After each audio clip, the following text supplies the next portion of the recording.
آپ کی خدمت میں پیش کریں گے۔ مول صاحب، سوال یہ ہے کہ کیا بے آباد مسجد کو گرا کر اس جگہ کوئی اور تعمیر کر سکتے ہیں، یا حسب ضرورت توسیع کی غرض سے مسجد کو کسی اور جگہ منتقل کر کے پہلی جگہ کو کسی اور مصرف میں لایا جا سکتا ہے؟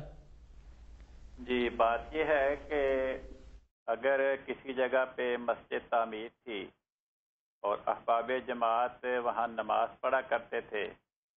لیکن بعد میں ایسے حالات پیدا ہوئے کہ وہاں سے احمدی آبادی منتقل ہو گئی،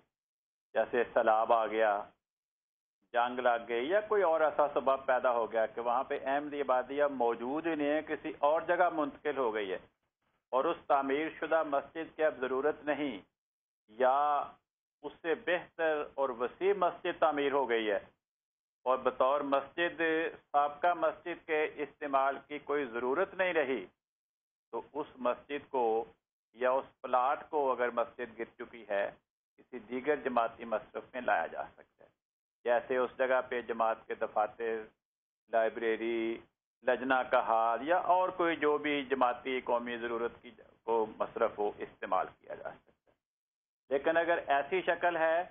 کہ وہاں بالکل کوئی آبادی موجود ہی نہیں، ارد گرد ساری زمین جو ہے وہ زیر کاشت لائی جا چکی ہے اور وہ عمارت کا ڈھانچہ کھڑا ہے، یا آبادی تو موجود ہے، کوئی چیز وہاں احمدیوں کو مسجد کے لیے ضرورت ہی نہیں ہے اس پرانی مسجد کی، اور وہ ڈھانچہ کھڑا ہے، گر رہا ہے، اس کی بے آبادی کی وجہ سے وہاں چور چھپ رہے ہیں، یا جرائم پیشہ افراد کی وہاں پہ آمادگاہ بن گئی ہے، اس قسم کے نقصانات سے بچانے کے لیے، یا یوں ہی جگہ ضائع ہو رہی ہے، تو کسی چیز کو ضائع کرنے کی شریعت میں اجازت نہیں۔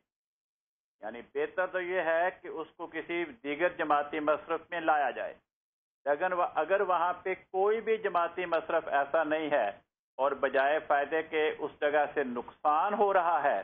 وہ پلاٹ ضائع ہو رہا ہے، تو پھر اس پہ اپنا رہائشی عمارت بھی تعمیر ہو سکتی ہے، رہائش بھی اختیار کی جا سکتی ہے، اس جگہ کو زیر کاشت بھی لایا جا سکتا ہے، کیونکہ ضائع بہرحال کسی صورت میں کسی چیز کو کرنے کی شریعت نے اجازت نہیں۔ جی ٹھیک ہے، کل صاحب بہت شکریہ، جزاکم اللہ احسن الجزا۔